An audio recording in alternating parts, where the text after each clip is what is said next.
Dans l'épisode précédent, nous avons vu que Motojournal avait eu l'idée stupide de s'engager sur une Honda RC30 vieille de 20 ans aux 24 heures du Mans tout neuf de cette année 2009.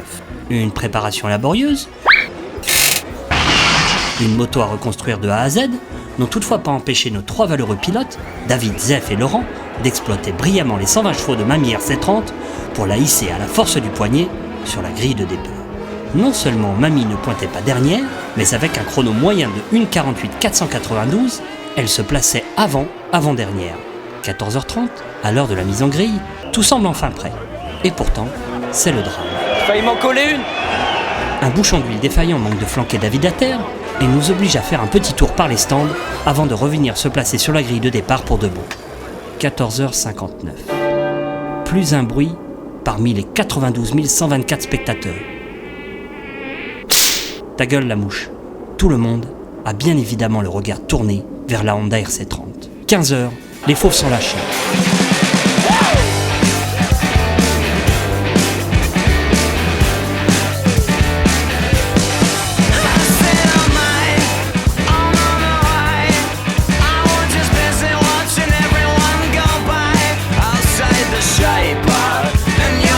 Pendant que David fait mumuse à tenter de déboîter la Kawasaki ZX10 numéro 116, à laquelle il rend pas loin de 40 km/h et 60 chevaux, devant, ça n'amuse pas le terrain non plus. Yamaha, Kawa, Suze, Honda, officiel ou pas, s'arsouillent dans des chronos dignes du Superbike et remontent sur David, qui sait qu'au vu des écarts de performance, les dépassements risquent d'être un peu chauds. Ils sont en tout 7 à lui fondre dessus. Ce grand moment de solitude passé, Mamie RC30 reprend ses esprits et sa rage de vaincre.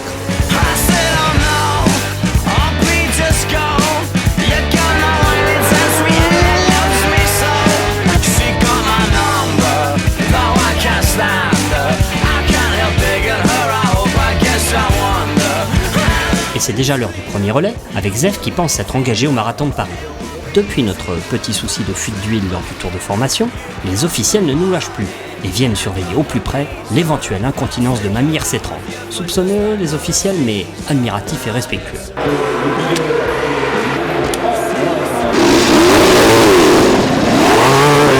Sur la piste, Zef met du gros et commence à placer quelques machines derrière lui. Que ce soit face au leader ou aux autres poireaux de notre acabit, pas question de lâcher quoi que ce soit. «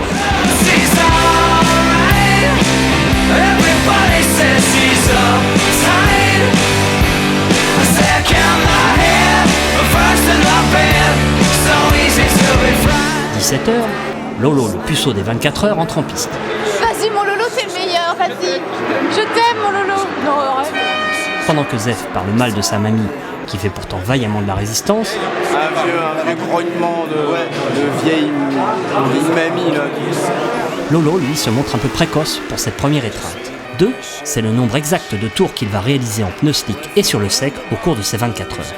Il en fera 2 de plus avant d'être contraint de rentrer au stand pour monter les pneus pluie. La pluie qui va d'ailleurs marquer au fer rouge cette course jusqu'au drapeau à damier. N'ayant jamais roulé en pneus pluie, vert de rage, Lolo cède le guidon à Zef. Pour un premier relais, c'est fort ça. Je pars, il commence à dracher. Tu m'aurais fait plus de frayeur comme ça, toi. T'as fait un tour, mais ça va-y. Oui, mais j'étais à l'arrêt, j'étais scotché. Quand même. Non, j'étais à l'arrêt quand même. Moi, je t'ai fait les 24 heures comme ça. Hein. La flotte, les stands, tranquille.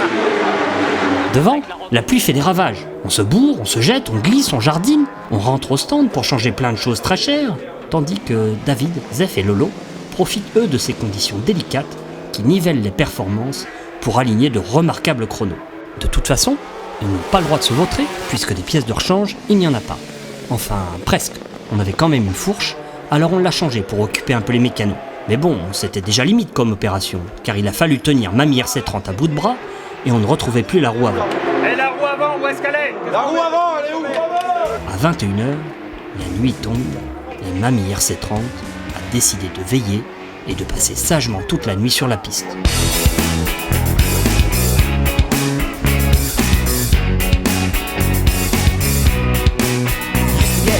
Fishnets, now you only get it in your night dress. Discarded on the multi-nights for niceness. Landing in a very common crisis. Everything's in order in a black hole. Nothing seems as pretty as the past though. The Bloody Mary's liking it to Pour Lolo, le bisu de ces 24 heures, c'est l'heure d'une nouvelle expérience. un safety car fait son apparition du fait de grosses chutes à répétition. Et il écope enfin du fameux stop and go, 4 heures après le non-respect du temps de repos de Zef. Heureusement, tout rentre à nouveau et rapidement dans l'ordre. La nuit s'installe et le mot endurance prend tout son sens. Sous des trompes d'eau, l'objectif est de rouler, toujours, le plus possible, aligner un maximum de tours. Dans les tribunes, les spectateurs semblent bercés par le ronronnement indéfectible de notre V4 et une douce torpeur s'installe. Where did you go? Where did you go? Minuit sonne, puis 1h, 1h30.